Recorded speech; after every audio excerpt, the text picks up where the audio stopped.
আসসালামু আলাইকুম। আজকে আমি আপনাদেরকে দেখাবো কোয়েল পাখির মেল ফিমেল কিভাবে চিনবেন। আপনারা অনেকে কোয়েল পাখি পালেন কিন্তু মেল ফিমেল চিনেন না। আমি এখন যে পাখিটা ধরছি এটা হচ্ছে একটা মেল পাখি। মেল পাখির গলার নিচে অনেকটাই বাদামি কালার থাকবে আর চোখের নিচেও অনেকটা বাদামি থাকবে, এমনকি মেল পাখি অনেক চঞ্চল থাকবে, সেটা হাতে ধরে রাখা যাবে না, ও অনেক লাফালাফি করবে। আর মেল পাখি অনেক জোরে একটা ডাকাডাকি আওয়াজ দেয়, সে ডাকের মাধ্যমে বুঝতে পারবেন কোনটা মেল।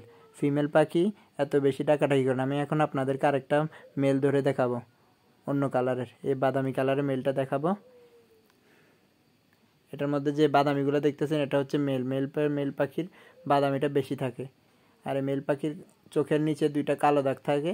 মেল পাখি খুবই অ্যাক্টিভ থাকে, ডাকাডাকি বেশি করে। সেভাবে বুঝবেন যে কোনটা মেল আর কোনটা ফিমেল। আমি এখন একটা ফিমেল ধরে দেখাবো আপনাদেরকে। এখন যেটা দেখছেন এটা হচ্ছে একটা ফিমেল পাখি। এই পাখিটা দেখেন গলার নিচে ফোঁটা ফোঁটা আছে, বেশি বাদামি নাই। বেশি বাদামি থাকলে মেল হতো। আর ফিমেল পাখি খুবই চুপ থাকে, ও অনেকটাই ভালো। আর ফিমেল পাখি দেখলে আপনারা বুঝতে পারবেন। এখন আমি আরেক কালারের আরেকটা ফিমেল ধরে দেখাবো, একটু সাদার মধ্যে বাদামি যে ফিমেলগুলো, ওইটা দেখেন, এটাও একটা ফিমেল পাখি।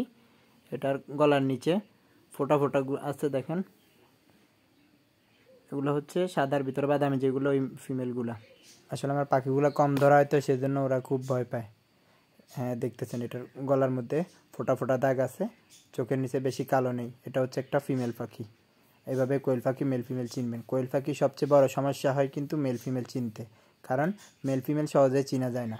আমি এখন যেভাবে বলছি এভাবে চিনে তারপর পাখি কিনবেন, দেখবেন ঠকবেন না। মাশাআল্লাহ, আমার সবগুলো পাখি মোটামুটি অ্যাক্টিভ, ওরা খাবার খাচ্ছে। সবগুলো পাখি রানিং, সবগুলো পাখি ভালো ডিম পারে। সবাই আমার পাখিগুলোর জন্য দোয়া করবেন। আসসালামু আলাইকুম।